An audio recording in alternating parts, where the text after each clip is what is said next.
दोस्तों, आज की कहानी की शुरुआत एक ऐसे धमाकेदार पल से होती है जिसे सुनकर पूरे परिवार के होश उड़ जाते हैं। सुबह का समय होता है और घर का माहौल पहले से ही तनाव से भरा हुआ होता है। आर्यवर्धन गहरी सोच में बैठा होता है, तभी दादी उसके पास आती हैं। उनके चेहरे पर एक अजीब सी गंभीरता होती है। आर्यवर्धन समझ नहीं पाता कि आखिर दादी उससे क्या कहना चाहती है। लेकिन अगले ही पल दादी ऐसा फैसला सुनाती है जिसे सुनकर वहां मौजूद हर इंसान हैरान रह जाता है। दादी कहती हैं, आर्यवर्धन, मैंने फैसला कर लिया है। अब मैं तुम्हारी तीसरी शादी करवाना चाहती हूँ। यह सुनते ही कमरे में सन्नाटा छा जाता है।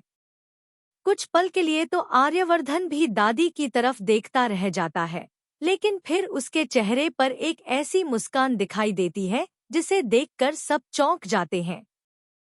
पहली बार लंबे समय बाद आर्यवर्धन के चेहरे पर खुशी नजर आती है। दादी आगे कहती हैं कि उन्होंने यह फैसला किसी जिद में नहीं, बल्कि पूरे परिवार के भविष्य को देखकर लिया है। वह कहती हैं कि पिछले कुछ सालों में इस परिवार ने सिर्फ दर्द, धोखा और टूटे हुए रिश्ते देखे हैं। अब समय आ गया है कि घर में फिर से खुशियां लौटें। दूसरी तरफ परिवार के बाकी सदस्य इस फैसले को सुनकर अलग-अलग प्रतिक्रियाएं देते हैं। कोई खुश होता है, कोई हैरान होता है और कुछ लोगों को यह फैसला बिल्कुल पसंद नहीं आता। लेकिन सबसे बड़ा झटका तब लगता है जब दादी उस लड़की का जिक्र करती है जिसे वह आर्यवर्धन की दुल्हन बनाना चाहती है। दादी कहती हैं कि वह लड़की सिर्फ खूबसूरत नहीं, बल्कि इस परिवार को जोड़ने की ताकत भी रखती है। यह सुनते ही सबकी नजरें एक दूसरे पर टिक जाती हैं। उधर आर्यवर्धन के मन में भी कई सवाल उठने लगते हैं। वह सोचता है कि आखिर दादी ने इतनी बड़ी बात उससे बिना पूछे कैसे तय कर ली। लेकिन अंदर ही अंदर वह इस बात से खुश भी होता है कि शायद उसकी जिंदगी को एक नया मोड़ मिलने वाला है। इसी बीच घर के कुछ लोग दादी के फैसले का विरोध करना शुरू कर देते हैं। उनका कहना होता है कि इतने बड़े फैसले जल्दबाजी में नहीं लिए जाने चाहिए। लेकिन दादी इस बार किसी की सुनने के मूड में नहीं होती। वह साफ कह देती हैं कि इस परिवार को संभालने के लिए अब एक बड़े बदलाव की जरूरत है। तभी कहानी में नया ट्विस्ट आता है।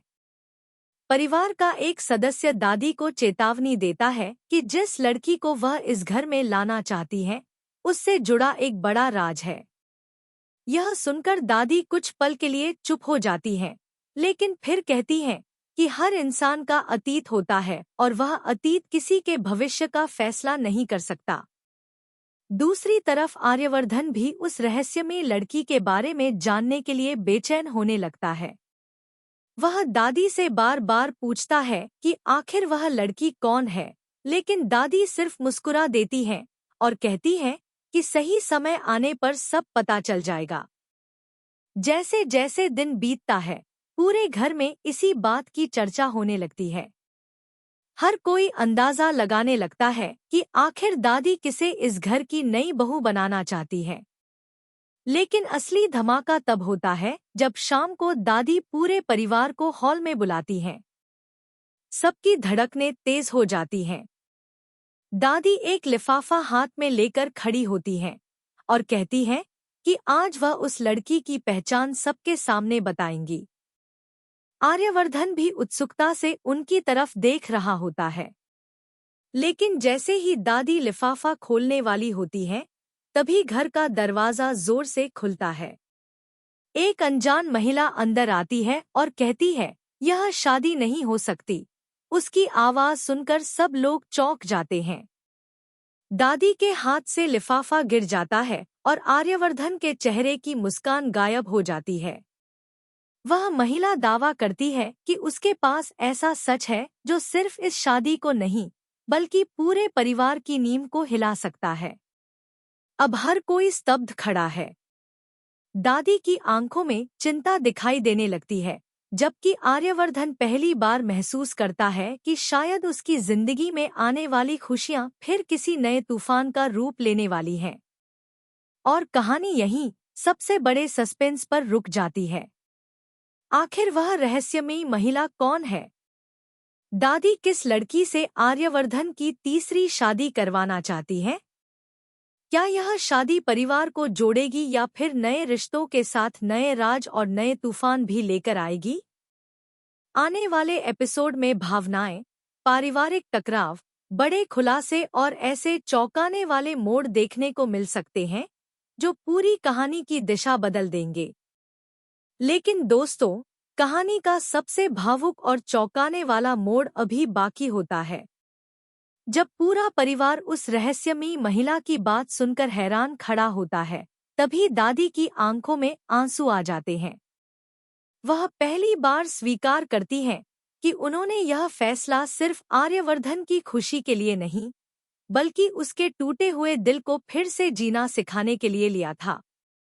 दादी कहती हैं कि उन्होंने वर्षों से आर्यवर्धन को अपनों के लिए त्याग करते, दर्द सहते और अकेले लड़ते देखा है। वह चाहती हैं कि अब उसकी जिंदगी में कोई ऐसा आए जो उसके जख्मों पर मरहम रख सके। लेकिन उसी समय वह रहस्यमयी महिला एक पुरानी तस्वीर सबके सामने रख देती है। तस्वीर देखते ही आर्यवर्धन के चेहरे का रंग उड़ जाता है और दादी भी सदमे में बैठ जाती हैं। तस्वीर में दिखाई देने वाला चेहरा उस लड़की से जुड़ा होता है जिसका नाम दादी ने आर्यवर्धन की होने वाली दुल्हन के रूप में सोचा था। अब सवाल सिर्फ शादी का नहीं रह जाता, बल्कि उस अतीत का बन जाता है जिसे सब लोग दफन समझ चुके थे। कमरे में मौजूद हर व्यक्ति समझ जाता है कि आने वाले दिनों में सिर्फ रिश्तों की नहीं, बल्कि कई साल पुराने राजों की भी परतें खुलने वाली हैं, और शायद यही राज आर्यवर्धन की जिंदगी का सबसे बड़ा फैसला तय करेंगे।